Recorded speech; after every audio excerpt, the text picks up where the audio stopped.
El comercio mundial de mercancías vuelve a perder fuelle. Según los últimos datos disponibles del CPB World Trade Monitor hasta abril, en los últimos 3 meses el volumen cayó un 0,6%. Y eso ha ocurrido antes de que se impusieran aranceles. Las economías de los emergentes, China y Europa han tenido un comienzo de año peor de lo esperado. La sincronización global vivida a finales de 2017, cuando todas crecían al unísono, se agota.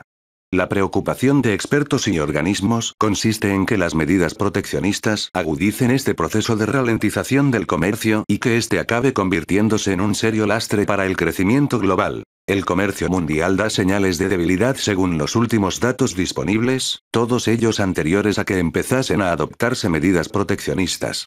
El endurecimiento de la política monetaria en Estados Unidos y la consiguiente apreciación del dólar han puesto en serias dificultades a las economías emergentes financiadas en moneda estadounidense. China sigue reajustando su inflado sector financiero y padece la incertidumbre del ruido proteccionista. Y Europa ha sorprendido en lo que va de año con cifras peores de lo previsto. Como consecuencia, el comercio global se está resintiendo desde incluso antes de que comenzase la imposición de aranceles. En sus previsiones de esta misma semana, la Comisión Europea sostiene que el crecimiento global está siendo menos sincronizado y revisa a la baja la estimación para la UE. Aunque la expansión europea continúa sólida, lo hace a una marcha más lenta, dice. Por un lado, los analistas ven en Europa factores transitorios, como el mal clima de inicios de año. También una apreciación del euro que está remitiendo. Pero estos elementos ya han pasado. Y todavía se aprecian signos de una mayor ralentización. El BCE detecta un cierto freno en las exportaciones y, en menor medida, en la inversión. Según la Comisión, las exportaciones de bienes y servicios de la zona euro al resto del mundo se contrajeron un 0,4% en el primer trimestre tras 5 años de expansión. Además, el encarecimiento del petróleo pesa. Y una vez refinanciadas las deudas, las relajadas condiciones financieras que brinda el BCE ya no prestan mucho más impulso añadido. En principio, la economía europea debería ir poco a poco creciendo a ritmos más lentos, más próximos a su verdadero crecimiento potencial después de haber evolucionado por encima gracias a la recuperación del empleo, las condiciones financieras y un crudo barato. En parte, se ha dado una vuelta a la media natural tras un año muy positivo. Además, los datos de comercio intraeuropeo han descrito una V y ya recuperan niveles, pero el temor que se palpa en las autoridades es que la guerra comercial haga daño. Tanto el BCE como el Banco de España han argumentado que no hacen falta barreras arancelarias generalizadas. Basta con que las empresas perciban que tendrán problemas para que dejen de invertir. El primer dato a vigilar para saber si el choque comercial afecta será la inversión en Alemania. La confianza empresarial sufrió un batacazo en junio. Los pedidos a las empresas germanas desde China y Estados Unidos disminuyeron, y las exportaciones tudescas fuera de la UE retrocedieron en mayo un 6,4% interanual. Todo ello apunta a un peor clima que incluso podría haber hecho mella desde antes. No es descartable que parte del declive de las exportaciones se debiese a un deterioro de las expectativas por las discusiones sobre los aranceles, afirma un informe del BCE. Los títulos bursátiles en países y sectores exportadores ya exhiben cierto pesimismo. Los datos más débiles de producción manufacturera están ligados a un recrudecimiento de la preocupación por el comercio, reconoce el Ejecutivo Comunitario en sus previsiones. Y ahora se ha puesto mal de verdad con el anuncio de Trump de tarifas arancelarias de un 10% a $200.000 millones en exportaciones chinas. ¿Se acabó la edad dorada del comercio? En juego hay además factores estructurales que se están agotando y que hacen que el comercio mundial no tenga visos de recobrar el dinamismo de épocas previas. Antes de la crisis, el comercio mundial experimentó varias décadas de avances por encima del PIB.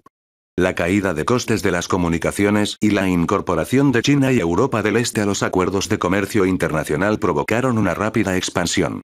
Los aranceles bajaban y se deslocalizaban partes de la producción a enclaves donde se fabricaba más barato. Con el ingreso en 2001 de China en la Organización Mundial de Comercio, un 20% de la población global entraba en el mercado internacional, ejerciendo una fuerte presión a la baja sobre los salarios y los precios de los bienes manufacturados como la electrónica. Si bien también contribuyó a un encarecimiento de las materias primas. De este modo, la teoría decía que los productos salen más baratos y que el empleo que se genera en países avanzados se reubica hacia otros sectores como los servicios. Pero la globalización y la crisis han dejado perdedores. Incluso si la pobreza se ha reducido mucho en el mundo, como recuerdan todos los organismos internacionales, los menos formados en los países ricos se sienten rezagados. De ahí la retórica proteccionista del Brexit o del presidente Trump. Menos inversión. Antes de la llegada de Trump ya se observaba un parón en seco del proceso de liberalización del comercio.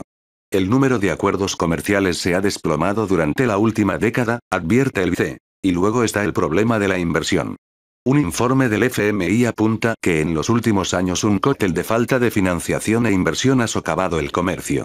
Abunda en esta línea el exsecretario del Tesoro estadounidense Larry Summers con su teoría del estancamiento secular. Básicamente no se invierte porque se prefiere ahorrar, ya sea para la jubilación en una sociedad envejecida o para reducir el exceso de deuda.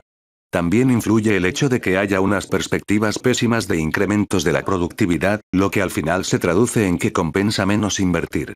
Y sin inversión resulta complicado que haya comercio. Por último, se ha detenido el desarrollo de las grandes cadenas de suministro y ensamblaje global. Diversos informes señalan que el desarrollo de estas cadenas de valor podría haber tocado techo. Íntimamente ligado a este fenómeno, en China se ha dado un alza de los salarios y un giro hacia el consumo interno y los servicios. Y los servicios siempre requieren menos intercambios comerciales. El riesgo de restricción de la liquidez. La Comisión Europea alerta en sus previsiones económicas de que el conflicto comercial coincide con un contexto en el que la inmensa liquidez proporcionada por los bancos centrales comenzará a descender.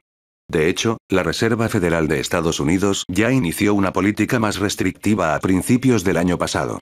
Sin embargo, las entidades financieras norteamericanas continuaron durante el conjunto de 2017 prestando dólares al exterior.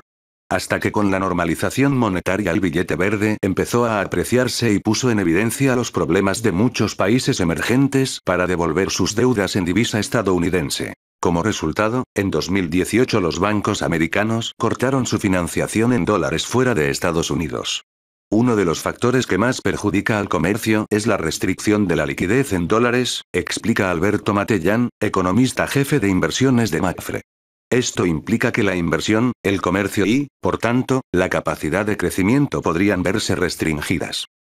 El presidente del Consejo Europeo, Donald Tusk, pidió el lunes a los presidentes de Estados Unidos, Donald Trump, y de Rusia, Vladimir Putin, así como a China que trabajen con Europa para evitar guerras comerciales e impedir el caos y el conflicto. Tusk habló el lunes en Beijing al inicio de una cumbre entre China y la Unión Europea, horas antes de la reunión que mantendrán más tarde en el día Trump y Putin en Helsinki, Finlandia.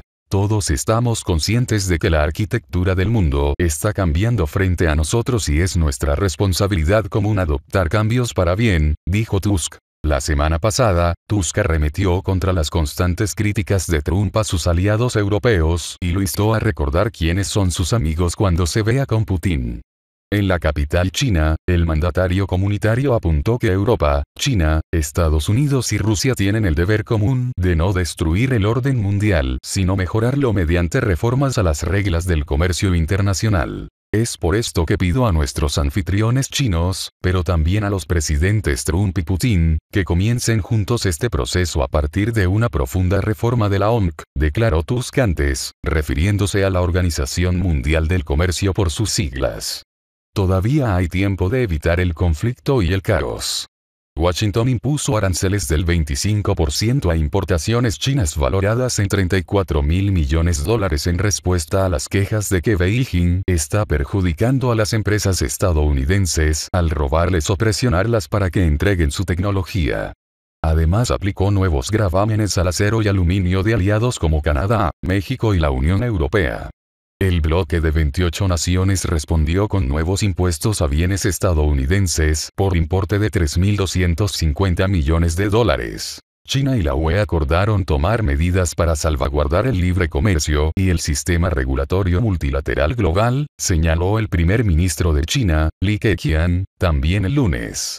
El dirigente respaldó los esfuerzos para actualizar las normas de la OMC, que según Washington están obsoletas y son engorrosas. Preguntado por si Beijing empleó el encuentro del lunes para intentar aliarse con Bruselas contra Washington, Li señaló que la disputa entre Estados Unidos y China era un asunto bilateral que ambas naciones deben resolver. Nuestra cumbre no está dirigida a ningún tercer país, apuntó Li durante una conferencia de prensa conjunta. Los líderes chinos han intentado sin éxito reclutar a Alemania, Francia y otros gobiernos como aliados frente a Washington. Europa critica las tácticas de Trump, pero comparte las quejas estadounidenses sobre las políticas industriales y las barreras comerciales de Beijing. La Unión Europea dijo en un informe publicado el mes pasado que China fue el país que más nuevas barreras impuso a la importación e inversiones en 2017. La UE es el segundo mayor socio comercial del gigante asiático tras Estados Unidos.